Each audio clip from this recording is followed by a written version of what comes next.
Hello everyone, welcome you all to the official YouTube channel of Advocacy Education. Very good news to you all. UPSC ने जो है 24 अप्रैल 2024 यानी पिछले कल जो है जो यूपीएससी सीएपीएफ की नोटिफिकेशन है, सेंट्रल आर्म्ड पुलिस फोर्सेस का जो असिस्टेंट कमांडेंट का एग्जाम होता है, दैट हैज बीन रिलीज्ड, उसको रिलीज कर दिया है। तो एक बार उसमें देख लेते हैं क्या क्या चीजें हैं नोटिफिकेशन में, कितनी वैकेंसी जो है इस साल के लिए 2024 जो एग्जामिनेशन है उसके लिए एडवर्टाइज करी है यूपीएससी ने। तो अगर बात करें नोटिफिकेशन की तो ये देखिए यहाँ पे डेट मेंशन्ड है 24/4/2024 को जो है this notification has been released. और जो फॉर्म्स फिल होने हैं इसके लिए तो उसकी जो लास्ट डेट है that is 14 May 2024 till 1800 hours, शाम के 6 बजे तक। 14 मई 2024 से पहले जो है जो भी एलिजिबल कैंडिडेट्स हैं आप लोगों में से, तो वो इसके लिए अप्लाई कर सकते हैं। एक बार देख लेते हैं कि कौन कौन सी वैकेंसीज हैं इसमें जिस बार एडवर्टाइज की गई हैं और कितनी नंबर ऑफ वैकेंसीज हैं।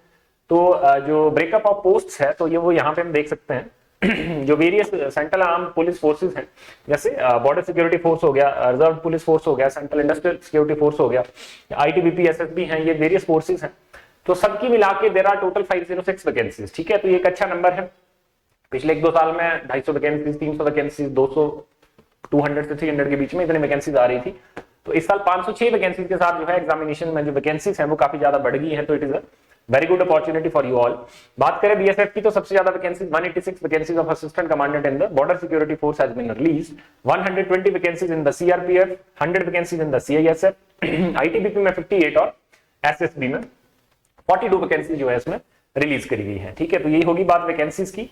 अब जो एक बहुत इंपॉर्टेंट चीज है दैट इज योर कि जैसे यहाँ पे देखिए सेंटर ऑफ एग्जामिनेशन की बात करी गई है। ठीक है, तो ये 47 centres across all India has been mentioned here. तो इसमें से जो भी आपका रिस्पेक्टिव सेंटर हो सकता है तो आप उसको फिल कर सकते हैं। और जो सेंटर अलॉटमेंट है यहाँ पे लिखा गया है कि फर्स्ट अप्लाई फर्स्ट अलॉट। ठीक है, जो जितने जल्दी अप्लाई करेगा तो उसको सेंटर जो है मिलने के चांसेस है, नहीं तो जो प्रेफरेंस लिस्ट होती है सेंटर की उसमें से दूसरा तीसरा प्रेफरेंस पे जो सेंटर है वो आपको उसमें मिलता है। ठीक है, चलिए ये तो आप लोग जानते ही होंगे, लेकिन इसका एक बार एलिजिबिलिटी कंडीशन की बात कर लेते हैं। बिकॉज एलिजिबिलिटी नेशनैलिटी क्या होनी चाहिए, तो ये तो इतने काम की चीज नहीं है इसमें, लेकिन एज लिमिट्स जो है इसमें that is a very important factor in determining the eligibility for this examination. ठीक है, तो एज लिमिट की मैं बात करूं इन जनरल सीएपीएफ की जो एज लिमिट है दैट इज बिटवीन 20 to 25। ठीक है, 20 से 25 साल के बीच में जो है जो लोग हैं वो इस एग्जामिनेशन को भर सकते हैं। लेकिन यहाँ पे देखिए यूपीएससी ने बिल्कुल स्पेसिफिकली मेंशन करा है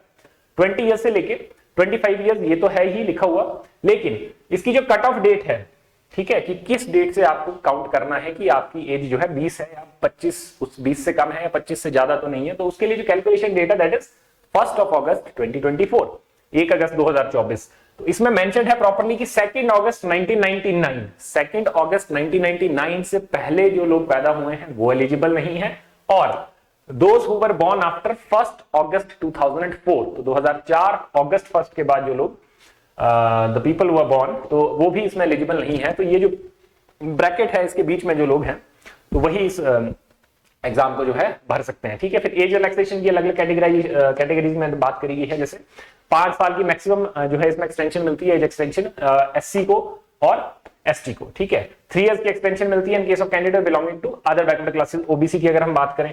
और maximum 5 year to the civilian central government servants and in accordance with the existing, ये तो जो 5 साल की उनके लिए जो कि सर्विंग कैंडिडेट्स हैं, सेंट्रल गवर्नमेंट में सर्व कर रहे हैं या गवर्नमेंट सेक्टर में सर्व कर रहे हैं, तो उनके लिए।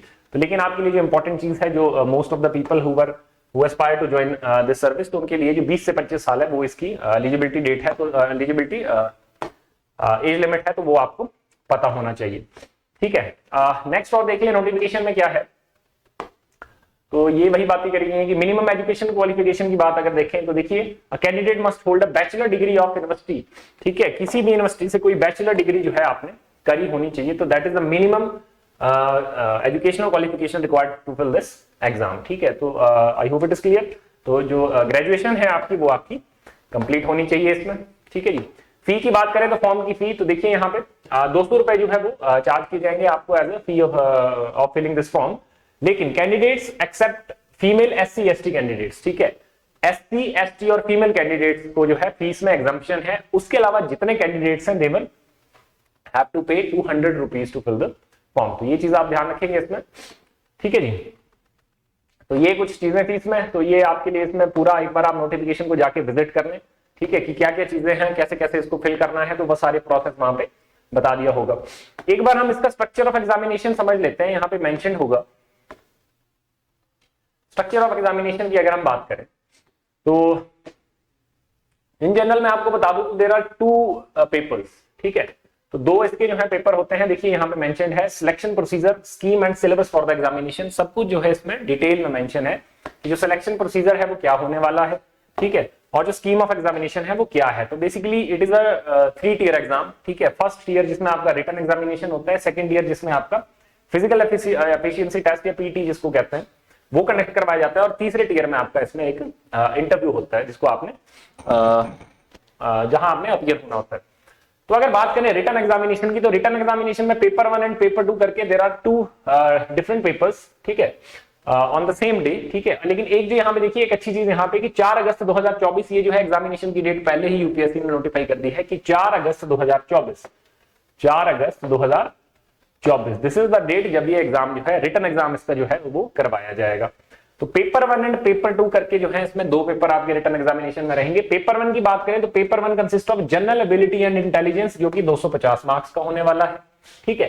पेपर 2 की बात करें तो ये डिस्क्रिप्टिव पेपर होता है जिसमें जनरल स्टडीज, एसए और comprehension those consisting the total number of marks as 200, तो 200 मार्क्स का ये सेकंड पेपर जो है आपको इसमें देखने को मिलेगा, ठीक है। तो ये इसकी स्कीम ऑफ एग्जामिनेशन है। बाकी इन डिटेल इसमें सब कुछ डिस्कस किया गया है कि सिलेक्शन प्रोसीजर क्या रहेगा, physical parameter, minimum physical standard जो है रिक्वायर्ड है, असिस्टेंट कमांडेंट बिकॉज फोर्सेस की एक जॉब है, तो वो आप एक बार इसको नोटिफिकेशन से गो थ्रू कर लेंगे। तो I hope the notification is clear to you. Thank you.